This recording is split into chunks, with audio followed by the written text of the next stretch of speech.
Prince Harry and Meghan Markle negotiate a new role for themselves in Britain's royal family.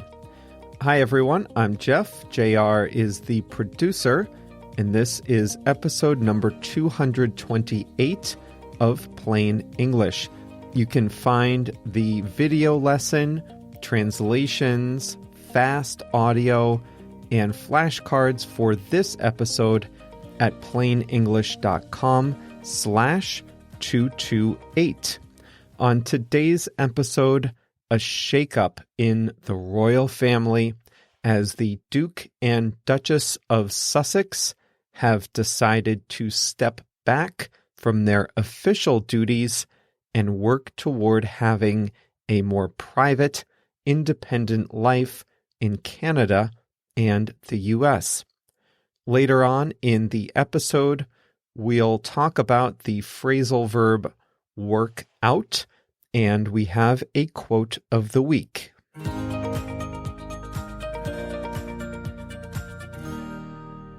Prince Harry and Meghan Markle, also known as the Duke and Duchess of Sussex, will no longer be working members of the British royal family and will step back from their official duties.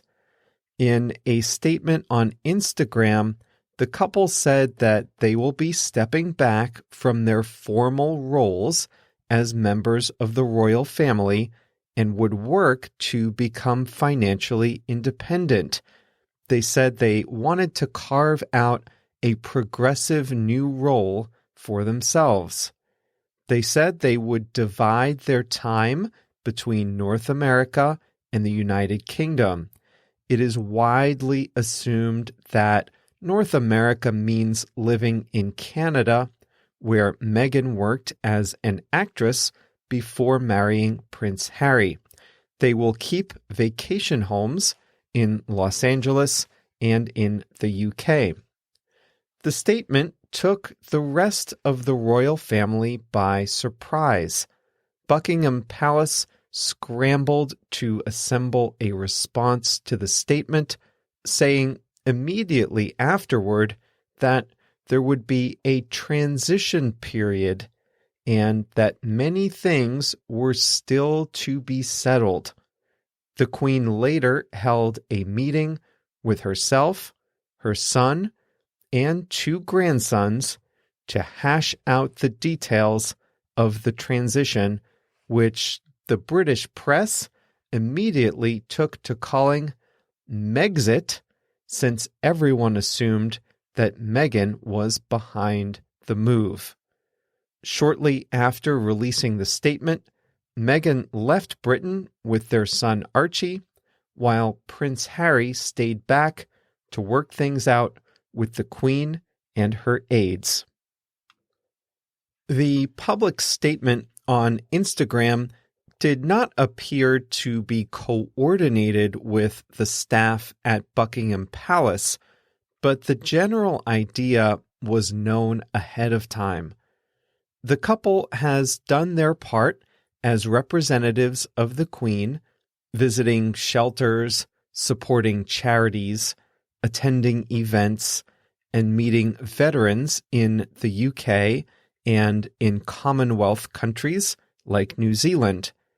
They went on a tour of Africa, but still, Meghan had a career as an actress before her marriage, and Harry has always had a bit of an independent streak. In a documentary, Meghan told an interviewer that being part of the royal family isn't what it seems. She implied that she felt she had to just survive public scrutiny and the sacrifices required of her, saying that the point of life is to thrive and be happy, not just survive an ordeal with a stiff upper lip. The couple spent 7 months in Canada. They skipped the traditional Christmas in England with the rest of the royal family in favor of spending the holiday at their rented home on Vancouver Island. Prince Harry is the Queen's grandson. His father, Prince Charles, is second in line to the throne. When Queen Elizabeth II dies, therefore, Harry's father, Prince Charles, will be king. Behind him, in the line of succession, is Prince William, Harry's brother, followed by Prince William's 3 sons. In the line of succession, therefore, Prince Harry is behind his father, his brother, and his brother's 3 kids. In other words, it's highly unlikely that he would ever be king. So they would therefore always be supporting members of the cast, never in real power, but always required to follow strict protocol under constant scrutiny. So it appears that Prince Harry and his wife decided on a different life for themselves and their son Archie. That different life is going to be complicated. Their current lifestyle is funded almost entirely by Prince Charles. The royal family receives financial support from the British government, but they also have large estates, mostly in land, accumulated over centuries, that provide them with a private income. It's not clear how they'll become financially independent. They'll be free to make whatever commercial deals they want for income. They've talked about running a foundation and have trademarked the name Sussex Royal for things like socks and greeting cards. Security for members of the royal family is paid for by the British government when they're in Britain, and by the destination government when they are in Commonwealth countries like Canada and Australia. It's not clear yet whether they'll benefit from government-funded security while in Canada.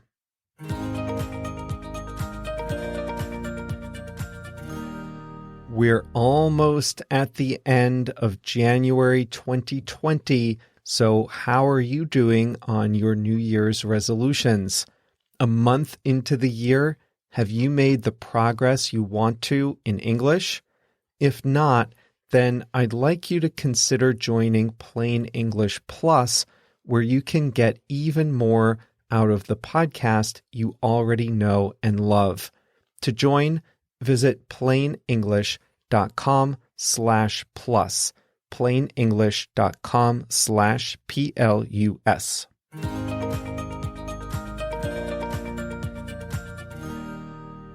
We have a phrasal verb to start your week off. That phrasal verb is to work something out. That means to resolve a tricky problem or a situation. Often it means to resolve a difficult problem between 2 people. What happened in the UK after the Duke and Duchess of Sussex released their bombshell Instagram announcement?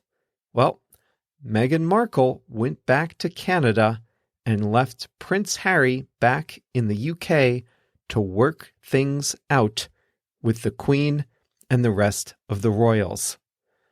Often we say to work things out when we're talking about people who have a conflict or a difference of opinion that they must resolve. I just saw a good movie, a sad movie on Netflix called The Marriage Story. In that movie, the couple had a lot of conflict in their marriage, conflict about where they were going to live, whose career to prioritize, things like that. And they were not able to work things out, and they eventually divorced. They were not able to resolve the difficult conflict between them, so we say they could not work things out. You might say that you and your roommate had a huge fight and you were thinking about going separate ways. But after a couple of days, you realize that you can resolve your differences if you try. And you might resolve to work things out.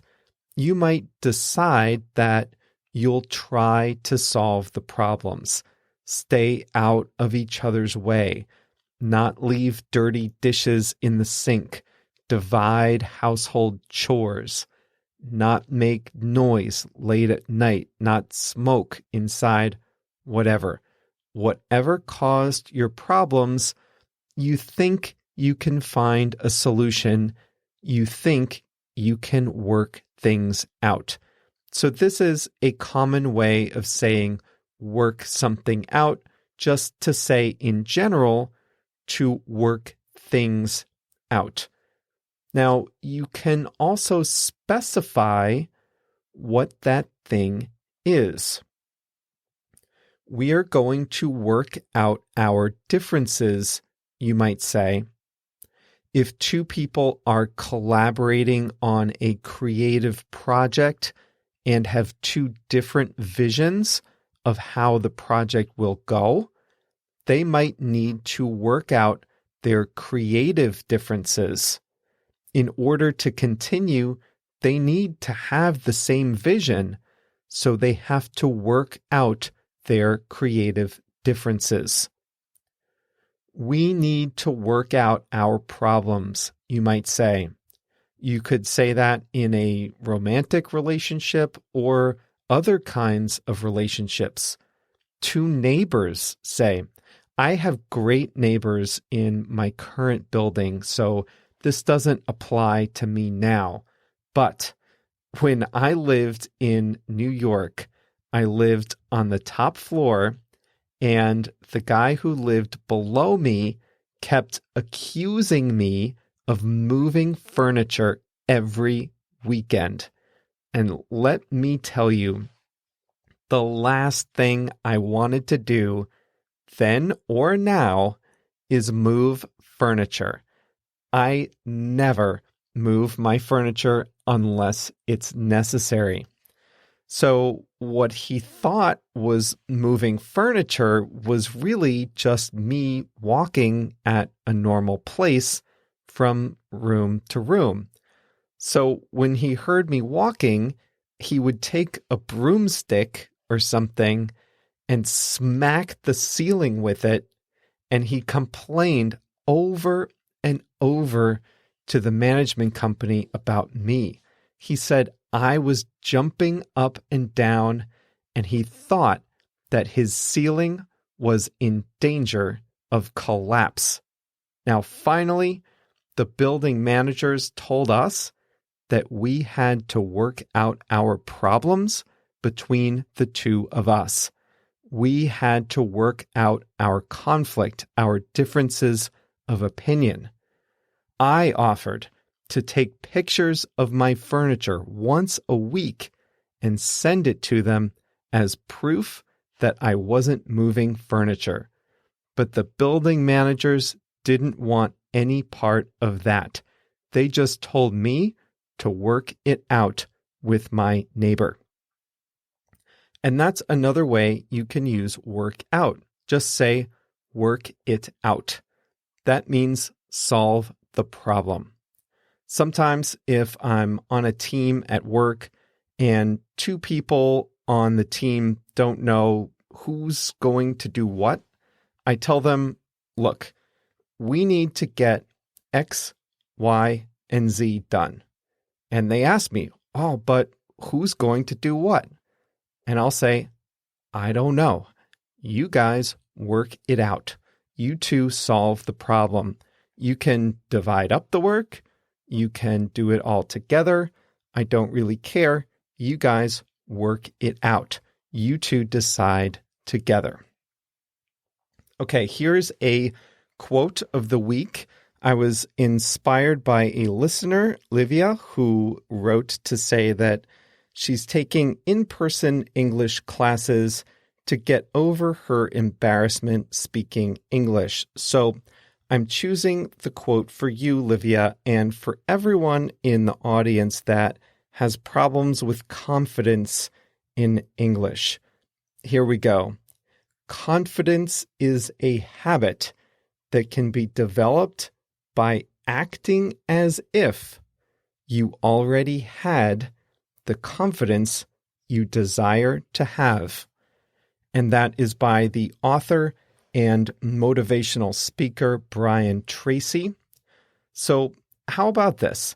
If you don't have the confidence you need when speaking English, then just go out there and pretend like you do. Pretend like you're your future self 3-5 years from now. Pretend that you have all the confidence you need. How would you act? What would you do? And just fake it. Just pretend like you're the person with all the confidence. So here's the quote again from Brian Tracy. Confidence is a habit that can be developed by acting as if you already had the confidence you desire to have. And that's how I'll leave you today. Coming up on Thursday, you'll never guess what is coming to Italy. First, it was Starbucks invading the land of espresso bars. Now, I'm not going to tell you, but it's worse. Worse than Starbucks going to Italy. So hang on until Thursday and you'll find out what it is. If you're enjoying listening to these Plain English lessons, then I bet you'd like Plain English Plus. Our membership has been up and running for about 5 months, so we've built up quite a library of video lessons, one for each episode going back to number 179. The video lessons are all about how to express yourself and connect your ideas so you can sound more professional, more polished, more like a native speaker. You know, often in Spanish, I find myself just saying these small, simple sentences one after another. And what I'm missing is all the tools in the toolbox to connect complicated ideas. And that's the whole objective behind these video lessons. Each one is about 8 or 10 minutes long. We have about 50 of them on the website now, and they're all available to Plain English Plus members with 2 new ones each week. I'm about to record them right now. So if you're ready to sound more professional, to step up your speaking and your writing, then I know you'll benefit from the video lessons in Plain English Plus. To get access to those and a whole lot more, come visit us at plainenglish.com/plus. plainenglish.com/PLUS.